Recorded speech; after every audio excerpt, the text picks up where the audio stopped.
Assalamualaikum warahmatullahi wabarakatuh. Salam sejahtera, salam Malaysia Madani, salam pendidikan bermutu, insan terdidik, negara sejahtera dan salam IPGM, peneraju kecemerlangan pendidikan guru bertaraf dunia.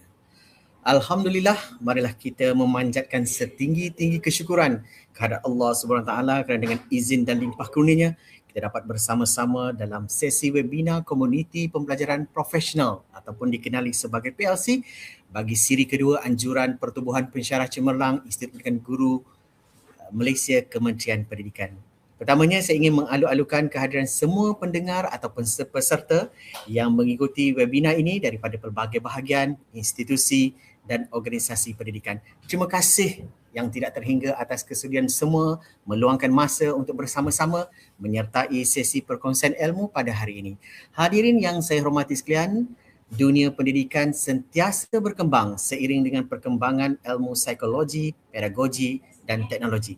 Jika suatu ketika dahulu teori-teori pembelajaran yang diasaskan oleh tokoh-tokoh seperti Ivan Pavlov menjadi antara asas untuk memahami manusia, bagaimana manusia belajar, hari ini para pendengar turut akan melihat kepentingan memahami keunikan personaliti individu sebagai asas membina pengalaman pembelajaran yang lebih bermakna. Justru tajuk webinar kita pada hari ini dari Pavlov ke IPW iaitu Inventory Personality Warna menyemai keberkesanan PDP berasaskan personality amat signifikan kerana ia mengajak kita melihat bagaimana pemahaman terhadap personality dapat membantu pensyarah, membantu guru dan membantu pelajar merancang pendekatan pengajaran yang lebih responsif, membina hubungan yang baik serta mewujudkan persekitaran pembelajaran yang kondusif.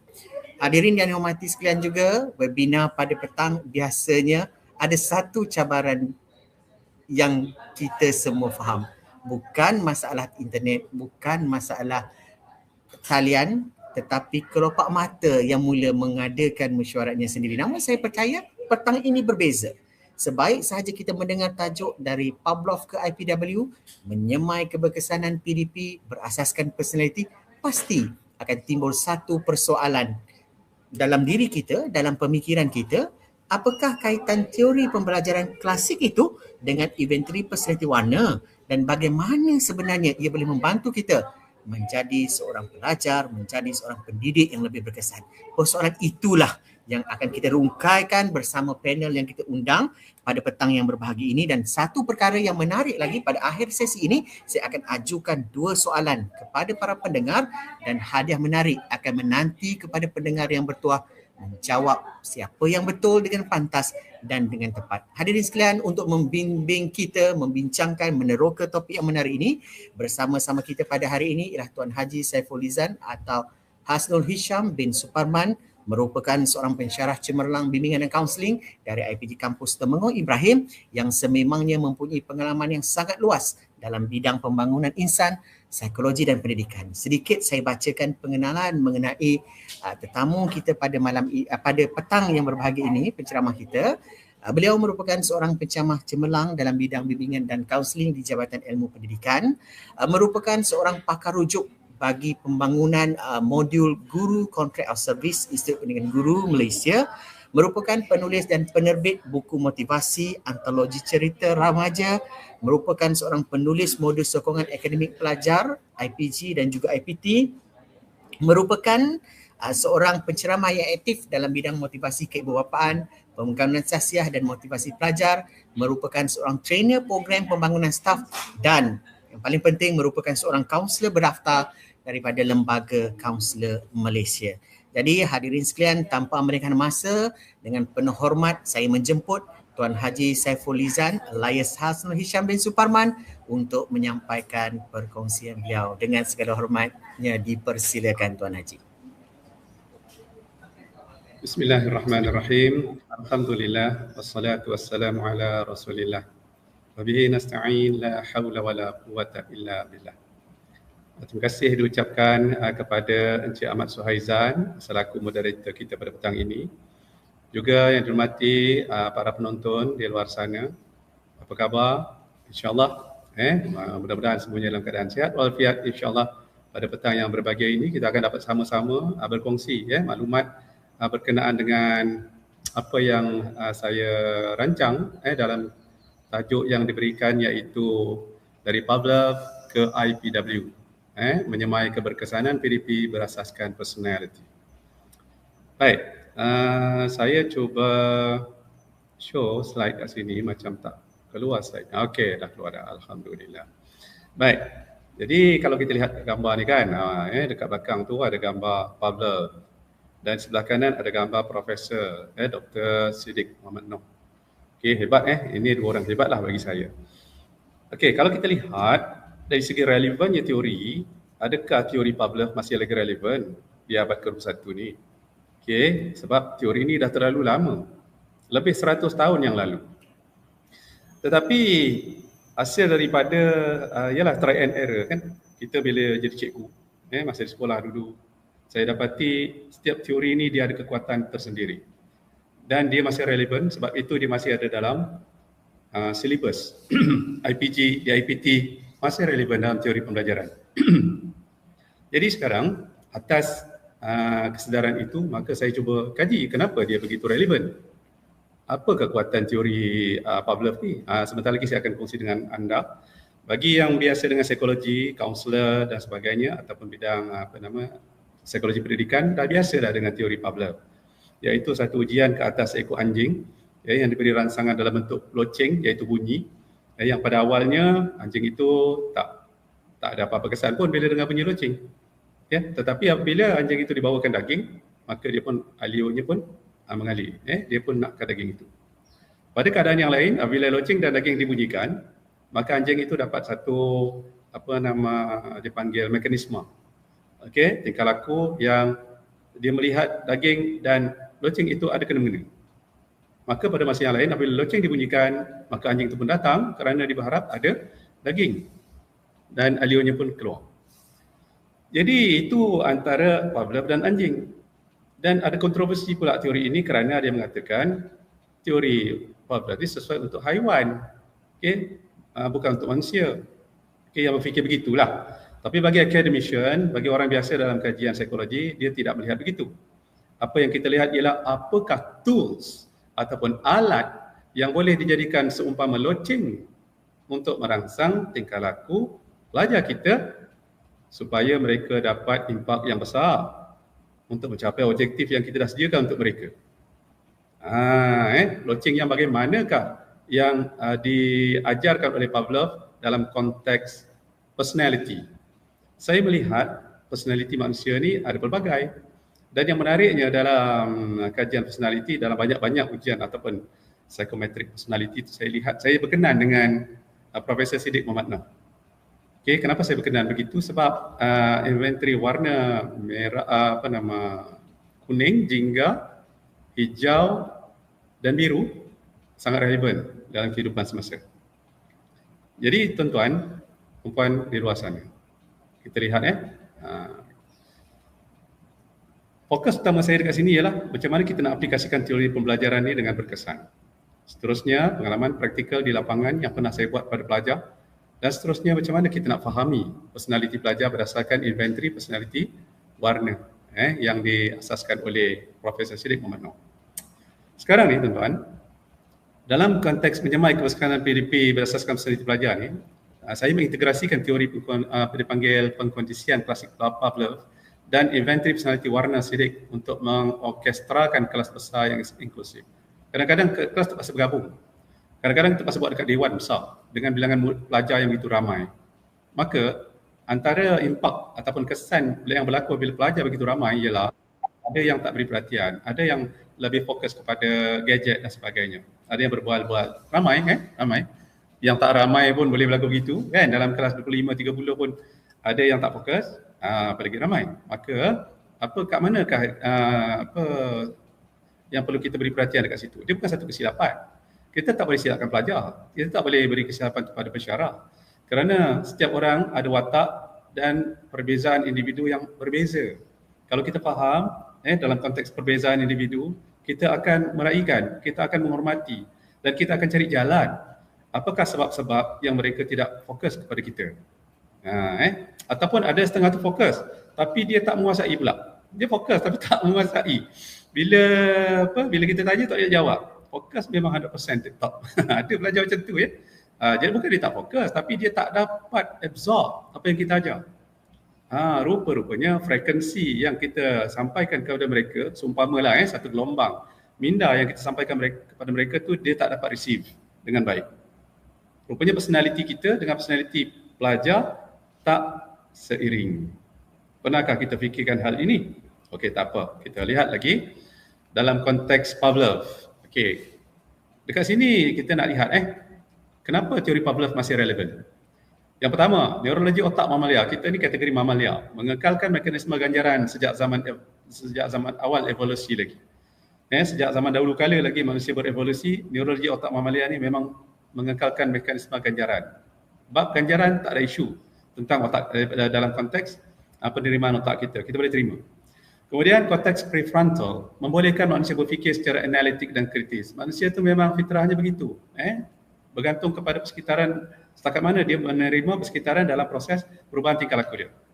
Kemudian satu lagi, sistem limbik dekat otak kita ni masih mengawal emosi dan tabiat dengan logik yang sama. Ini yang menariknya, sistem limbik yang Tuhan jadikan dalam otak manusia ni, dalam saraf manusia ni, mengawal emosi dengan logik yang sama seperti 100 tahun yang lalu. Dia macam 2 biji mata kita ni, dulu 2 biji, sekarang 2 biji, 100 tahun lagi pun 2 biji juga kan. Umpama begitulah. Itu yang dikatakan masih relevan. Dan seterusnya kadar dopamin, lita dopamin ataupun dopamin track berfungsi selari dengan prinsip Pavlov kerana ganjalan dan pengulangan membentuk pembelajaran. Jadi sebab itu teori Pavlov ni masih lagi relevan sampai sekarang. Di sini tuan-tuan, paradoks kelas besar, pendekatan satu untuk semua. Sesuai ke satu untuk semua? Betul, satu untuk semua, tapi kadang-kadang berlaku satu untuk satu ataupun satu untuk dua, dan 2 atau 3 yang kita sampaikan dan mereka boleh terima tu rupanya suit dengan personality kita, gaya penyampaian kita. Masalah utama, kepelbagaian latar belakang dan personality menyebabkan sebahagian besar pelajar rasa terpinggi. Kenapa terpinggi ya? Tuan-tuan pernah kan menghadiri kursus, seminar, dalam ceramah tersebut tiba-tiba kita rasa macam kita tak terlibat dalam kursus tu sebab kita tak boleh nak brain ataupun orang kata tak boleh nak hadam apa yang dicakap. Itu salah satu masalah. Saya dapat detect beberapa orang pelajar yang begitu. Kemudian realiti pedagogi, tak semua pelajar mampu terima dan proses ilmu pada frekuensi yang sama. Tak semua. Okey, apabila rangsangan tak sepadan, motivasi intrinsik gagal dicapai. Saya nak tanya tuan-tuan, apa agaknya sebab yang menyebabkan kita rasa tertarik nak dengar penyampaian? Salah satu sebabnya kita ada dorongan kan? Kita ada dorongan nak dengar. Kalau dorongan tu tak ada, kita nak dengar tak?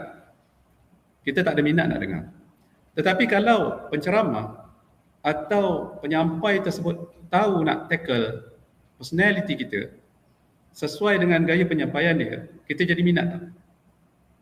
Manusia ni fitrahnya memang begitu.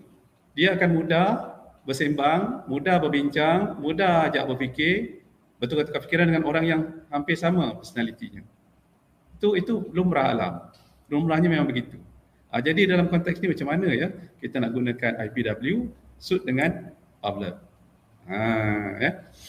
Okey, saya memang agak teruja dengan ini dah jadi amalan kita. Tapi bila dah distrukturkan, saya jadi pening juga mula-mula ya. Benda yang kita amal, kita belajar dulu masa dekat IPG, dekat universiti kan. Jadi bila kita amal dekat pelajar menjadi, kemudian bila kita nak sampaikan dalam bentuk yang berstruktur, memang kena strukturkan begini. Kalau tuan-tuan rasa ada masalah, tidak faham, boleh tanya di ruang chat. Okey, teori Pavlov, mekanisme rangsangan menekankan peranan rangsangan berulang dalam membentuk tindak balas pembelajaran. Ini semua orang sedia maklum bagi orang yang dalam pendidikan. Dalam IPW SIDIC ni, peta penerima ataupun pendekatan psikologi tempatan mengklasifikasikan pelajar kepada 4 variasi. Ini tempatan, produk tempatan Malaysia, iaitu Profesor Siddiq Muhammad Noh. Okey, telah diuji kesahan dan kepercayaannya memang tinggi dan dimetrikkan kepada 4 warna. Dia bukannya kita minat warna mana, tak. Ada pelajar saya, "Encik, saya minat warna jingga. Tapi kenapa saya dapat biru?" Tak, bukan begitu ya.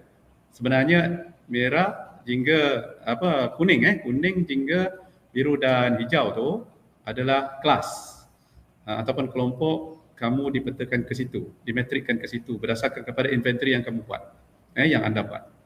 Jadi sebaik-baiknya lah kalau anda ingin tahu anda dalam kategori personality warna yang mana, sebaik-baiknya kita jumpa dengan orang yang certified dalam IPW ni. Okey, Prof. Siddiq Mohamed Noor telah melahirkan ramai yang certified dalam inventory IPW. Dan di organisasi kita mungkin ada kaunselor. Kita boleh rujuk kaunselor dan mungkin kaunselor itu certified. Untuk orang kata pendedahan awal boleh Google, dekat situ ada banyak maklumat tentang IPW ya. Baik, mengadaptasi Pavlov untuk bilik darjah moden. Okey, jadi sekarang ni kita sama-sama fikirkan aktiviti sasaran. Awal-awal lagi dah aktiviti ni. Ya. Sebab kalau kelas yang berbentuk kuliah semata-mata, itu yang dikatakan mungkin agak menjadikan pelajar kita bosan. Tuan-tuan jangan risau, pelajar kita ni terpilih, selected. Mereka adalah pelajar yang memang bagus. Okay, cuma kepelbagaian cara penyampaian tu menjadikan mereka lebih faham. Mereka nak posting nanti, nak guna lama ilmu ni. Ilmu nak guna lama. Jadi insyaAllah kalau dia punya lekatan tu lebih, ataupun maksud saya dia dapat menerima ilmu tu dalam keberkesanan yang tinggi, maka dia dapat gunakan terus masa dia mengajar nanti. Taklah timbul isu, ada setengah kata kita belajar teori, tapi bila di lapangan teori tak jalan. Bukan isu teori tak jalan, tapi isunya tidak mengamalkan teori. Kerana tak melihat teori itu penting dalam amalan PDP. Kemudian bila kita dah fokus sasaran, aktiviti, kita beri rancangan khusus yang berulang. Apa bentuk-bentuk rangsangannya? Nanti saya akan kongsikan dengan anda. Apa tools ataupun dipanggil loceng ataupun button yang kita boleh tekan supaya tindak balas positif ataupun emosi berlaku yang melibatkan juga kognitif sesuai dengan personality mereka. Yang membangkitkan apa tadi? Motivasi intrinsik. Motivasi intrinsik tu bila kita tekan button ting, dia pun terus jadi minat. Pelajar kita ni ada yang memang suka tekun duduk 24 jam. Yang macam ulat buku kan. Ada juga pelajar kita yang suka enjoy, suka bergerak sana kemari, outdoor kan.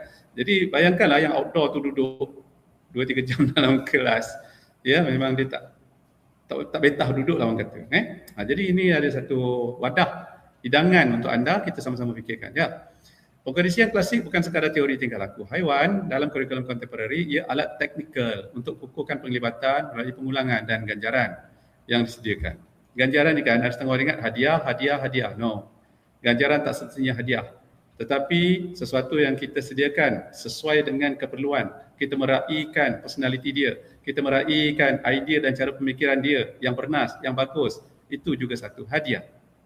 Okey.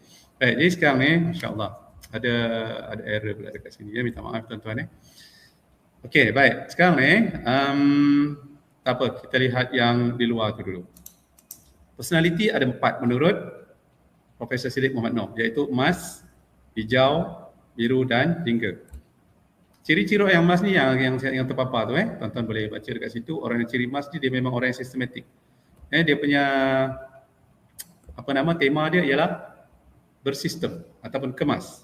Emas lebih sinonim dengan kemas. Orangnya memang teratur, bersistematik, ikut peraturan, bertanggungjawab. Malah kalau satu tempat tu tak ada peraturan ditanya. Bilik makmal ni apa peraturan dia? Ya macam tak ada. Ditanya sebab dia memang orang yang berperaturan. Okey, tradisional. Okey, dan memang boleh dipercayai. Okey, parenting dia tinggi. Okey, kemudian orang yang hijau ni pula tema dia ialah pemikiran. Kalau kita nak ajak berbincang, berhujah, okey, ini orang hijau sesuai. Dia orang yang sabar, tenang. Kenapa tenang dan sabar ni? Sebab orang hijau ni dia suka menimba ilmu. Jadi bila ilmu tu banyak, kan? Ilmu tu dia ada, so dia tahu nak aplikasi ilmu tu masa mana, masa bila. Okey, dan kadang-kadang orang hijau ni agak kompleks. Jadi isu-isu yang agak berat dan kompleks boleh je serah kat mereka. Mereka ni okey je, tak masalah sebab dia minat dia tu. Dan dia juga adalah knowledgeable. Kemudian orang yang biru ni romantik, harmoni, tulen, kerjasama, unik, berseni, empati dan setia. Okey, itu ciri-ciri orang biru. Dan orang jingga pula, dia suka kebebasan. Tak suka berperaturan. Janganlah ikat dia ni. Boleh, minta maaf tuan-tuan Orang jingga ni dengan peraturan dia okey. Dia okey. Tetapi tolong jangan terlalu ketatkan peraturan tu. Dia jadi memberontak. Okey, dia boleh berperaturan tapi bukan keutamaan bagi dia. Sebab dia sukakan kebebasan. Dia sukakan keseronokan. Kalau tuan-tuan cuba buat tinjauan dalam kelas, pelajar-pelajar yang jingga ni memang dia kalau kita ni seorang yang bermurah hati kan, kita sediakan aktiviti yang sesuai untuk dia. Sebab kita dari sudut pandangan mata saya rasa kesian dengan orang pelajar-pelajar yang jingga ni. Dia macam geram aja nak bangun, nak pergi sana, nak pergi sini. Dan yang kadang-kadang yang kerap pergi bilik air pun dia juga. Kadang-kadang bukan pergi bilik air pun, pergi luar sembang sekejap dengan kawan, masuk balik sebab dia bosan. Itu istilahnya. Dia boleh je absorb yang kita belajar ni, kita ajar ni boleh. Okey, tapi kan persoalannya, masa bila kita nak sampaikan semua ni? Ada 4 watak dalam satu kelas, dalam satu penyampaian. Macam mana ya?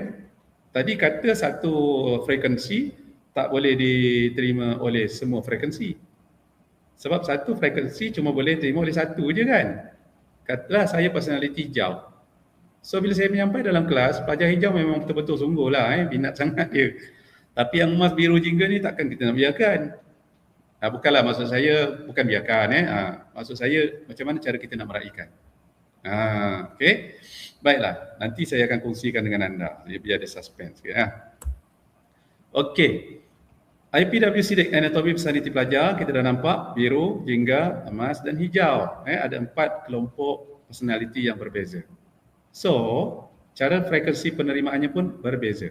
Jadi sebelum saya terlupa, saya nak ingatkan dengan rakan-rakan, kaedah yang digunakan ialah separuh masa PNP itu adalah untuk aktiviti.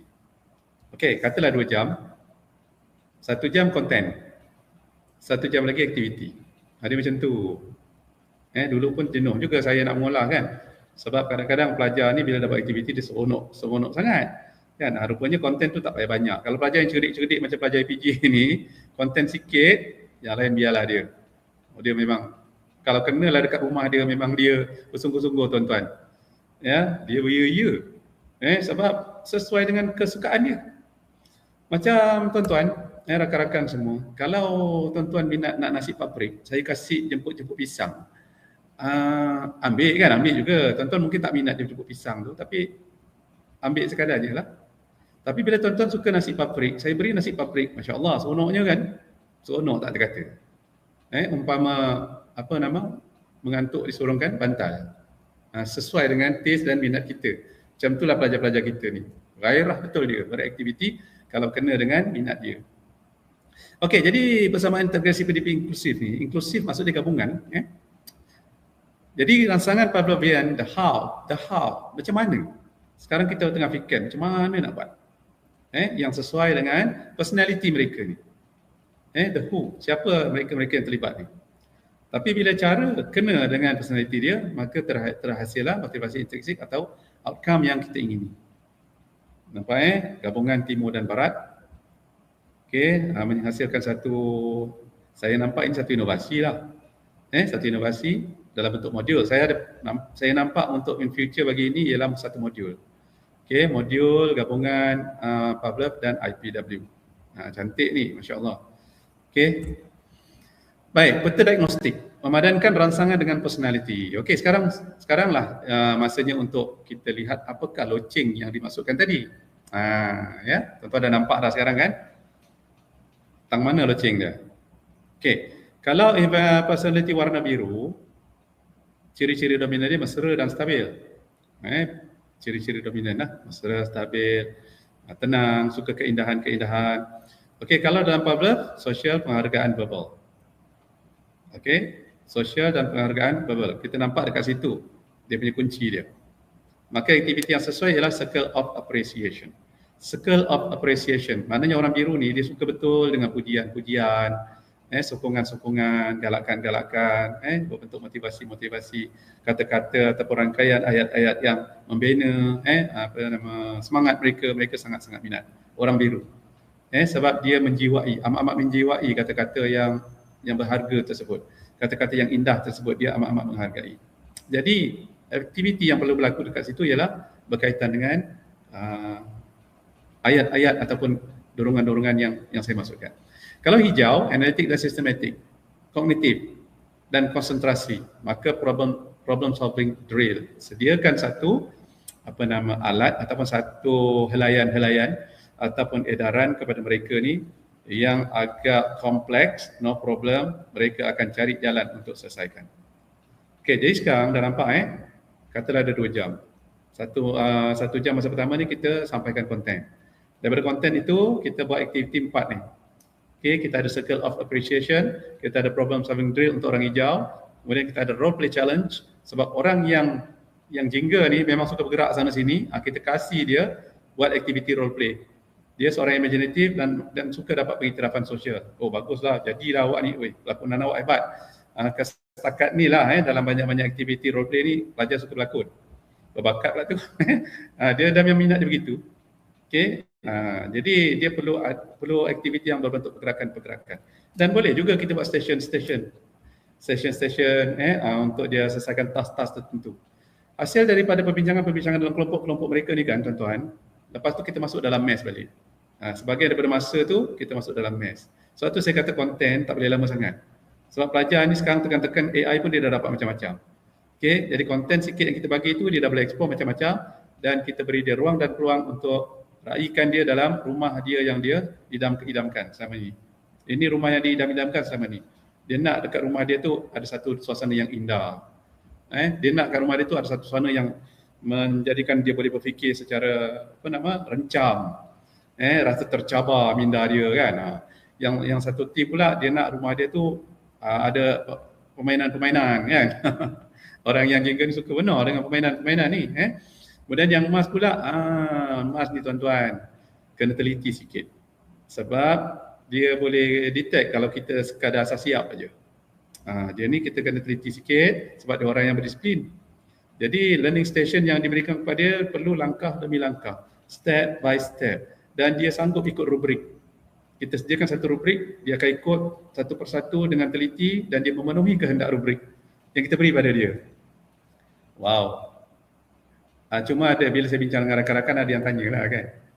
Saiful, larat ke nak buat hari-hari?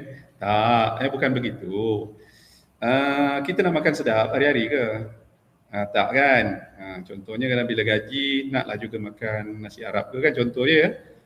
Lamb shank contohlah. Kan? Burger ke. Bukannya selalu pun. Tetapi sekurang-kurangnya kita dah meraihkan.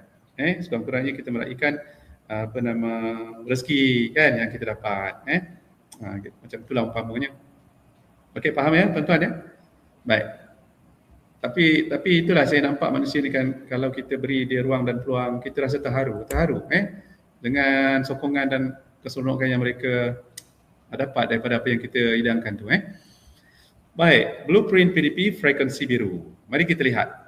Frekuensi biru ni dia ada blueprint dia sendirilah umpama begitu. Kecenderungannya dia menghargai hubungan, empati tinggi, emosinya stabil, rangsangan optimumnya, sosial dan penghargaan verbal. Mereka ni mudah terangsang bila dihargai dan terhubung. Okey, bila diberi penghargaan kan mereka memang sangat-sangat menghargai.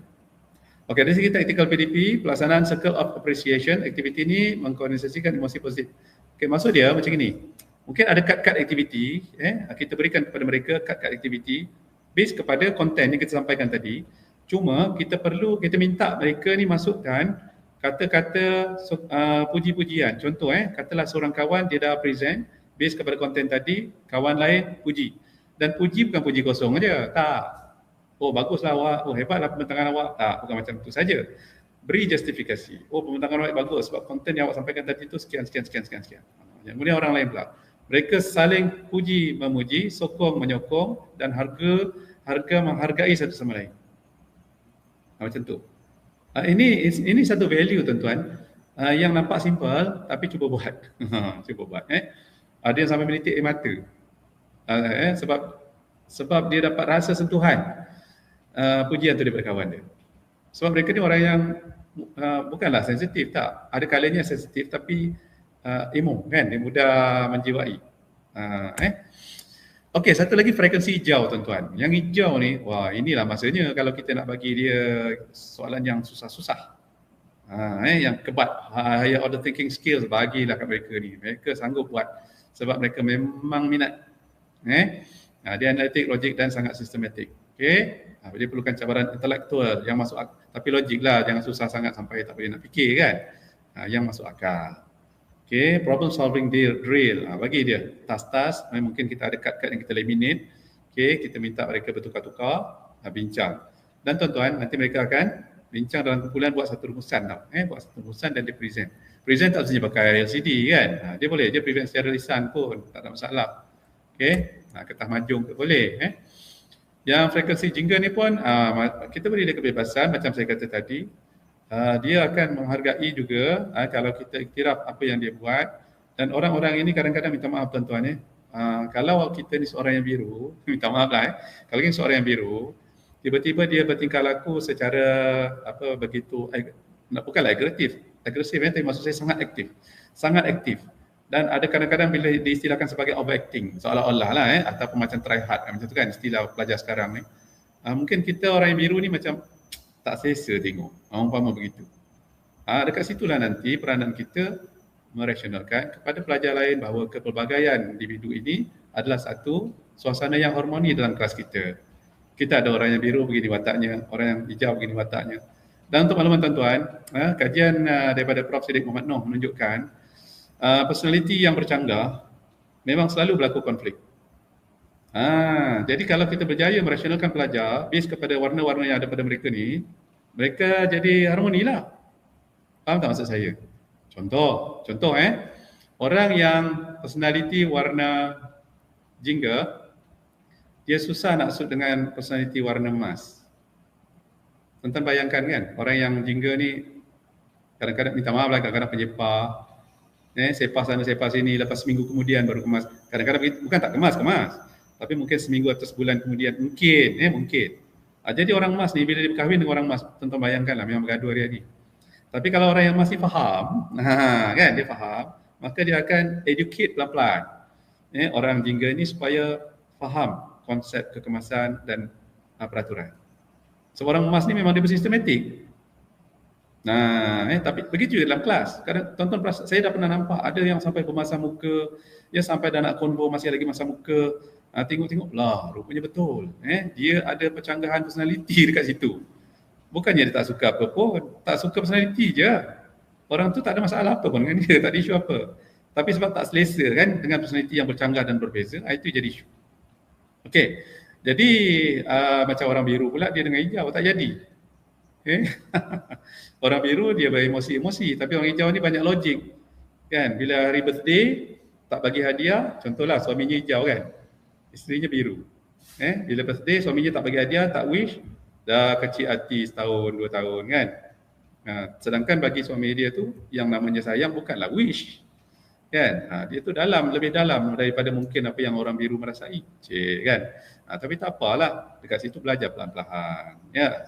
Untuk mengurangkan jurang apa dipanggil gap gap personality tadi.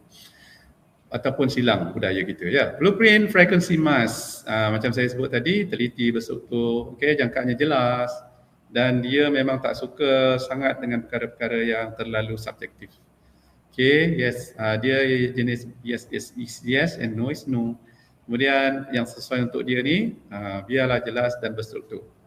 Dalam proses terapi pun kalau kita nak bagi dia membayangkan satu suasana, kita kena detail. Kita tak boleh contoh saya sebut. Katalah saya nak sebut, sekarang awak bayangkan awak berada di tepi pantai. Tak boleh, dia tak boleh macam tu. Dia nak di tepi pantai, ada pokok kelapa, dekat pokok kelapa tu ada berapa biji buah. Kemudian dekat bawah tu, dia kena detail. Itu orang emas. Dia memang suka begitu dan itulah personality dia. Beruntunglah kalau orang faham dan mampu untuk memenuhi nilai personality pelajar kita ni. Tuan-tuan, ekosistem bilik belajar ni jadi harmoni lah. Kan, yang biru dia seronok tuan-tuan, terharu.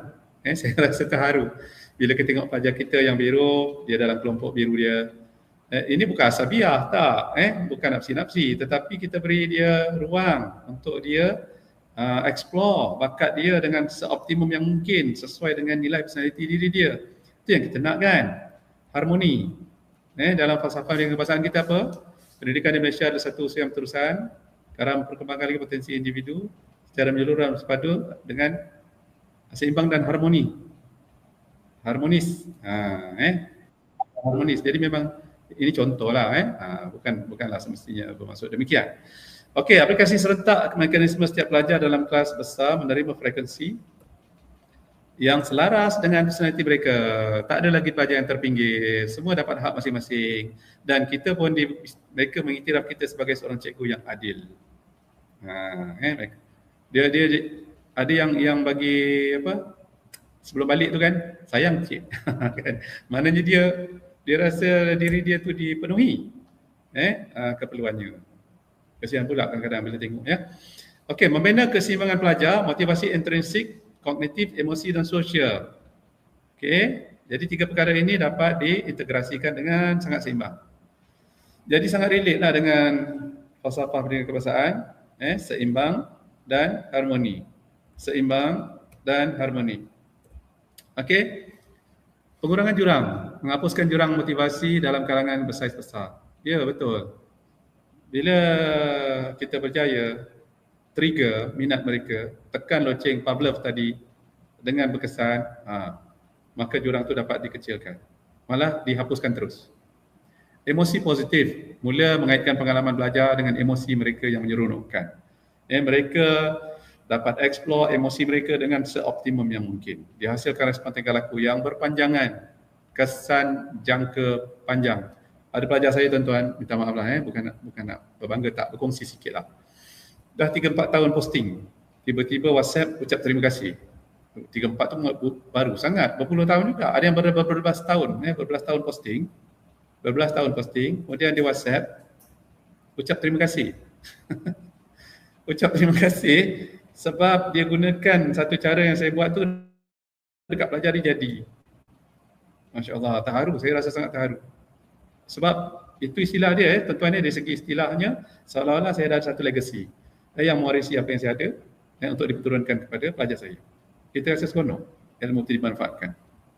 Sosial, pembangunan holistik, membentuk graduan yang lebih seimbang, kognitif, emosi dan kecekapan sosialnya.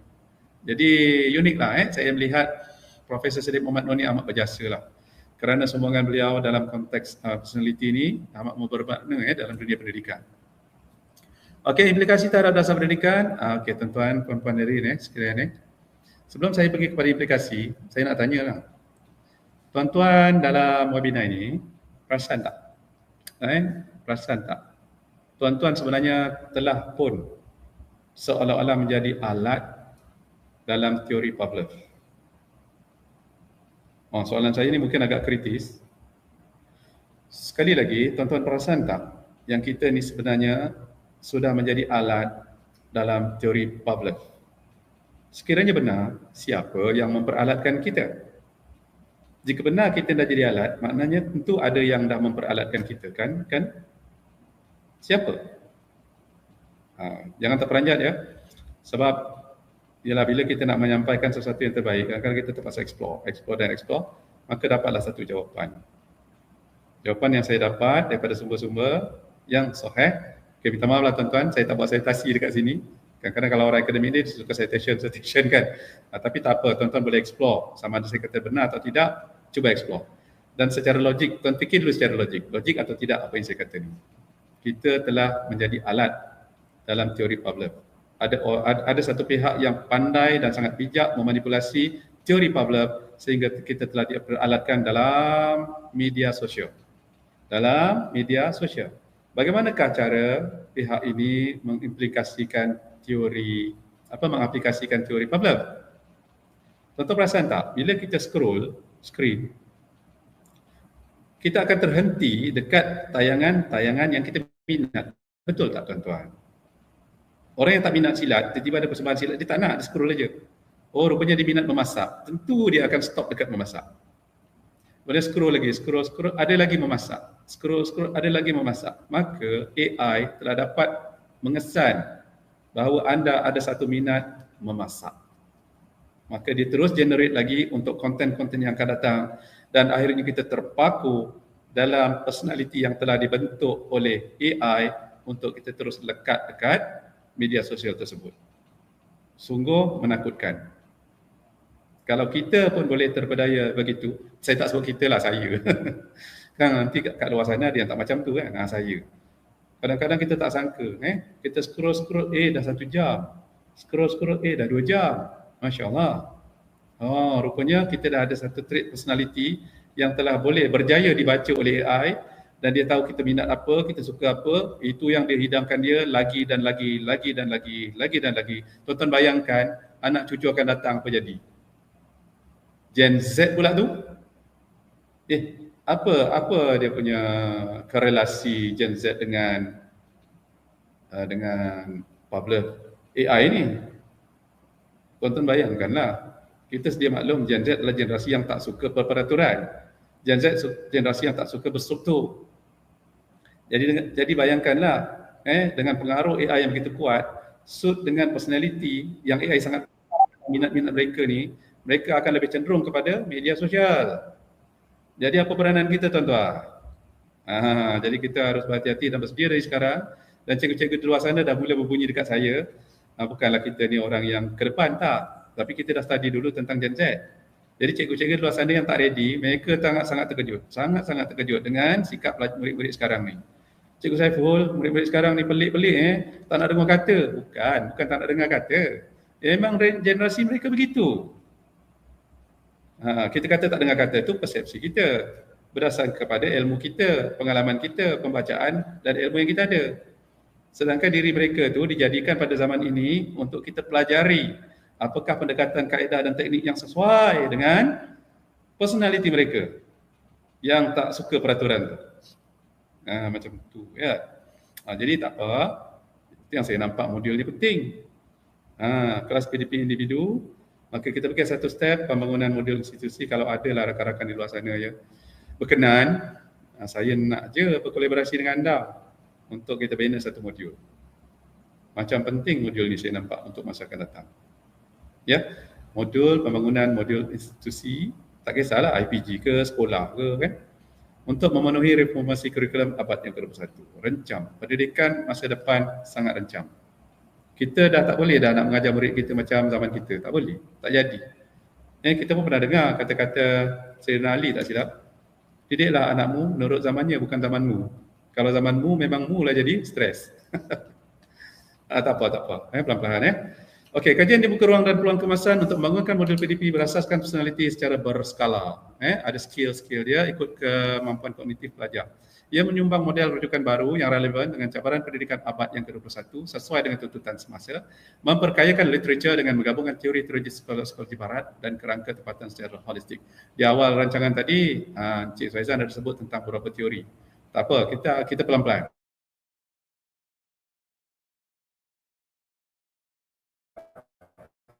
Kita ambil Pavlov dulu. Nanti kita masuk pula Piaget ke kan. Ada kelihatan sedikit kita masuk pula Tajma ke kan. Wah, insyaAllah dia jadi menarik.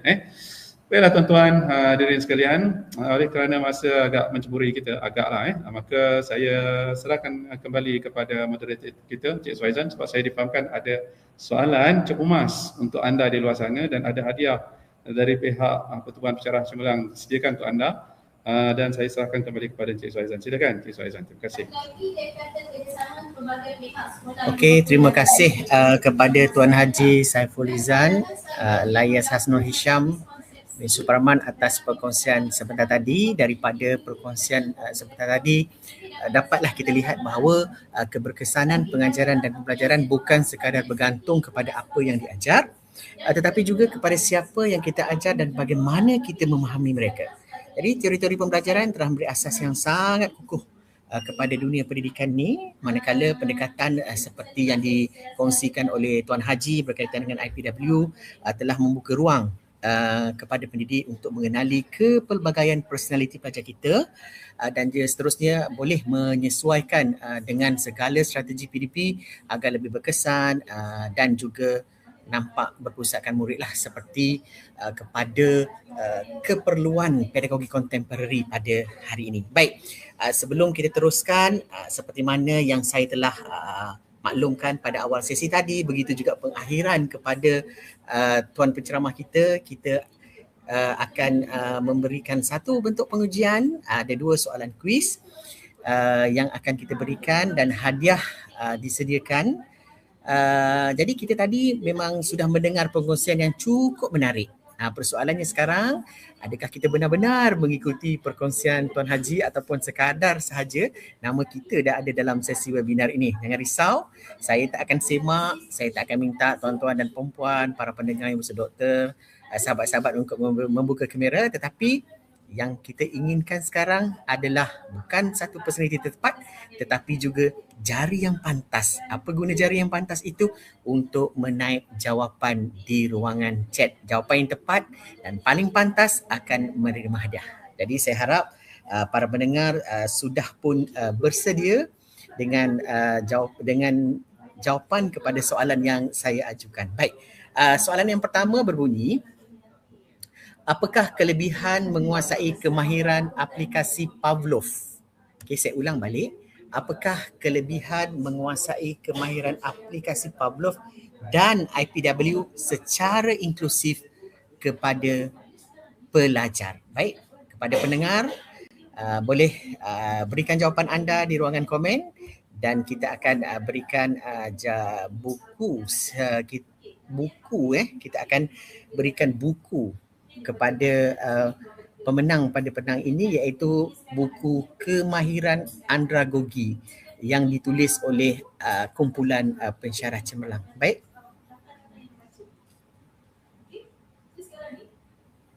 Ada? Kita dengar? Kita tengok? Ada jawapan? Okey, jawapan daripada 1K6172. Macam ku kenal Dr. Wan ni. Okey, mengenali karakter dan pengaruh motivasi. Baik. Saya kira jawapan itu boleh diterima. Okey, panel pun boleh menerima jawapan itu. Jadi saya kira kita terimalah jawapan daripada 1K6172. Saya mohon urus setia untuk mencatat dan kita akan menghubungilah kepada 1K6172 dan terima kasih. Kita raikan jawapan yang diberikan oleh Khairani binti 2828. Baik, para pendengar, soalan yang kedua. Jangan lepaskan peluang ini untuk menerima buku Pengajaran Andragogi oleh kumpulan pensyarah cemerlang. Soalannya berbunyi, sangat mudah, hanya buat rumusan saja. Adakah teori Pavlov yang telah diasaskan lebih 100 tahun dahulu masih relevan? Mengapa? Right, saya ulang balik. Adakah teori Pavlov yang telah diasaskan lebih 100 tahun dahulu masih relevan dan mengapa? Okey, kita persilakan untuk jawapan kepada soalan yang kedua itu. Terima kasih juga. Kita raikan jawapan daripada Nurwaina Rasid 302. Saya kira ini dari IPG Kampus Perempuan Melayu. Terima kasih Dr. Y. Okey, kita dah beralih kepada soalan yang kedua. Okey, kita tunggu jawapan.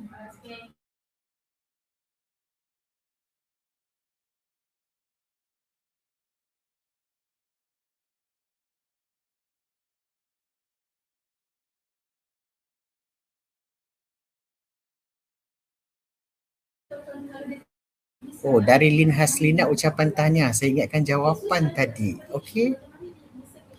Ada jawapan kepada soalan yang kedua? Saya ulang. Apakah teori Pavlov ini yang telah lama diasaskan dalam tempoh 100 tahun masih lagi relevan? Mengapa? Ada jawapan dari para pendengar?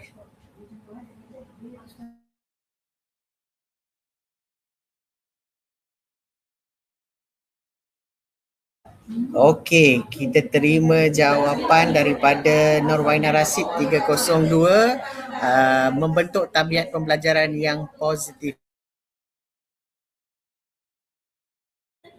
Tahniah kepada Dr. Y, kita minta urus setia catat untuk kita berikan hadiah. Jadi kita sudah ada pemenang pada hari ini, iaitu 16172 dan juga Nurwaina Rasid 302. Tahniah dan terima kasih atas kerjasama semua. Terima kasih atas komitmen untuk menjawab soalan itu. Nanti buku kita akan postkan kepada dua pemenang ini. Tuan-tuan dan puan-puan yang bersudoktor dan kepada semua pendengar webinar pada petang yang berbahagia ini, alhamdulillah kita telah sampai penghujung webinar perkongsian pada hari ini. Bagi pihak Pertubuhan Pensyarah Cemerlang, Institut Pendidikan Guru Malaysia, saya merakamkan setinggi-tinggi penghargaan dan ucapan terima kasih pastinya yang pertama kepada Tuan Haji Saiful Izan Elias Hasnul Hisham bin Superman, pensyarah cemerlang bimbingan dan kaunseling dari IPG Kampus Temenggong Ibrahim atas perkongsian yang sangat bermakna sebentar tadi. Mudah-mudahan segala ilmu yang dikongsikan pada hari ini menjadi inspirasi kepada kita semua untuk terus memperkukuh amalan profesional dan membina bilik darjah yang lebih memahami potensi setiap individu murid yang berada di hadapan kita. Sekalung penghargaan juga kepada semua peserta yang mengikuti webinar ini sehingga ke penghujung sesi. Terima kasih kepada pihak urus setia dari Institut Pendidikan Guru Malaysia. Semoga kita berjumpa lagi dalam siri komuniti pembelajaran profesional yang akan datang. Dengan itu, segala yang baik datang daripada Allah dan segala kekurangan datangnya daripada saya semasa mengendalikan sesi webinar ini. Saya akhiri dengan wabillahi taufiq wa hidayah. Wassalamualaikum warahmatullahi wabarakatuh. Terima kasih, berjumpa lagi.